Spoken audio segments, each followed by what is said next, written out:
നമസ്കാരം. മലയാളി വാർത്തയിലേക്ക് സ്വാഗതം. ശബരിമലയിലെ സ്വർണ്ണപ്പാളി വിഷയത്തിൽ അടിമുടി വെട്ടിലായിരിക്കുകയാണ് തിരുവിതാംകൂർ ദേവസ്വം ബോർഡ്. ചെന്നൈയിൽ എത്തിച്ച സ്വർണ്ണപ്പാളികൾ അറ്റകുറ്റപ്പണികൾക്കായി ഒരുക്കിയ നിലയിലാണെന്നാണ് പുറത്തുവരുന്ന റിപ്പോർട്ടുകൾ. ഈ സാഹചര്യത്തിൽ ഇനി അറ്റകുറ്റപ്പണികൾ പൂർത്തിയാക്കിയ ശേഷമേ തിരികെ കൊണ്ടുവരാൻ സാധിക്കുകയുള്ളൂ. ഇക്കാര്യം ഹൈക്കോടതിയെ അറിയിക്കാനാണ് ദേവസ്വം ബോർഡിന്റെ തീരുമാനം. ഇതോടെ ശബരിമല സ്വർണ്ണപ്പാളി കേസിൽ ദേവസ്വം ബോർഡ് ഇന്ന് ഹൈക്കോടതിയിൽ പുനർപരിശോധനാ ഹർജി നൽകും.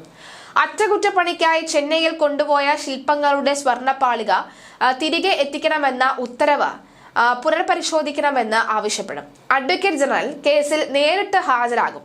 ശ്രീകോവിലിലെ ദ്വാരപാല ശില്പങ്ങളുടെ സ്വർണ്ണപ്പാളികൾ ചെന്നൈയിലേക്ക് അനുമതിയില്ലാതെ കൊണ്ടുപോയതിനാലാണ് ഉടൻ തന്നെ തിരികെ എത്തിക്കണം എന്ന ദേവസ്വം ബോർഡ് ബെഞ്ച് ഉത്തരവ് ഇട്ടിരിക്കുന്നത്.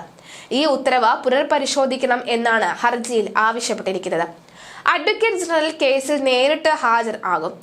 ദേവസ്വം കമ്മീഷണർ, എക്സിക്യൂട്ടീവ് ഓഫീസർ, തിരുവാഭരണ കമ്മീഷണർ എന്നിവരോട് വീഴ്ചയിൽ വിശദീകരണം നൽകണം എന്നും കോടതി ആവശ്യപ്പെട്ടിരുന്നു.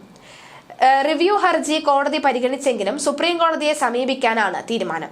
കോടതി അനുമതിയില്ലാതെ സ്വർണ്ണപ്പാളി ഇളക്കിയെന്നാണ് സ്പെഷ്യൽ കമ്മീഷണറുടെ റിപ്പോർട്ട്.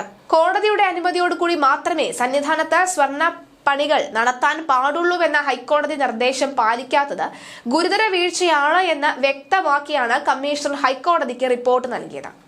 താന്ത്രിക നിർദ്ദേശത്തിന്റെ അടിസ്ഥാനത്തിലാണ് സ്വർണ്ണപ്പാളി ഇളക്കിയത് എന്നായിരുന്നു ദേവസ്വം ബോർഡിന്റെ വിശദീകരണം. ശബരിമല ശ്രീകോവിലിന് മുന്നിൽ ഇരുവശത്തുമുള്ള ദ്വാരപാലകരുടെ മുകളിൽ സ്ഥാപിച്ചിരുന്ന സ്വർണം പൂശിയ ചെമ്പു പാളികയാണ് അറ്റകുറ്റപ്പണികൾ നടത്താനായി ക്ഷേത്രം തന്ത്രിയുടെയും ദേവസ്വം ബോർഡിന്റെയും അനുമതിയോടെ ഇത് സമർപ്പിച്ച ചെന്നൈയിലെ സ്ഥാപനത്തിലേക്ക് കൊണ്ടുപോയത്. തിരുവാഭരണങ്ങളുടെ ചുമതലയുള്ള തിരുവാഭരണം commissioner, Sabarimala administrative officer, Sabarimala assistant executive officer, Devaswom smith vigilance police sub inspector, Devaswom വിജിലൻസിലെ 2 പോലീസുകാർ, 2 ദേവസ്വം ഗാർഡ്, ഈ പാളികൾ വഴിപാടായി സമർപ്പിച്ച സ്പോൺസറുടെ പ്രതിനിധി എന്നിവർ ചേർന്ന് സുരക്ഷിതമായ വാഹനത്തിലാണ് ചെന്നൈയിലെ സ്ഥാപനത്തിലേക്ക് കൊണ്ടുപോയത് എന്നും ദേവസ്വം ബോർഡ് അറിയിച്ചിരുന്നു. 2023 മുതൽ ദ്വാരപാലകരുടെയും ഈ സോപാന നടപടികളുടെയും വാതിലുകളുടെയും അറ്റകുറ്റപ്പണികൾ നടത്തണമെന്ന താന്ത്രിക നിർദ്ദേശത്തെ തുടർന്ന് വാതിലുകളുടെ പണികൾ നടത്തിയിരുന്നു. ദ്വാരപാലക പാളികളിലെ കീറലുകളും നിറം മങ്ങലും അടിസ്ഥാനമാക്കി അടിയന്തരമായി പരിഹരിക്കണമെന്ന താന്ത്രിക നിർദ്ദേശം വീണ്ടും ഉണ്ടായതിന്റെ അടിസ്ഥാനത്തിലാണ് ഓണം പൂജകൾ കഴിഞ്ഞ് നടയടയ്ക്കുന്ന ദിവസം കൊണ്ടുപോകാൻ അനുമതി നൽകിയത്.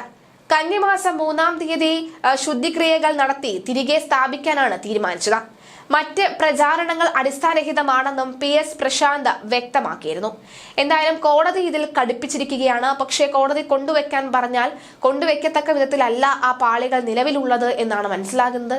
എന്തായാലും ആരോട് ചോദിച്ച് ആരുടെ നിർദ്ദേശം വാങ്ങിയിട്ടാണ് ഇത്തരത്തിലുള്ള അറ്റകുറ്റപ്പണികൾ നടത്തിയത് എന്നാണ് ചോദിക്കുന്നത്.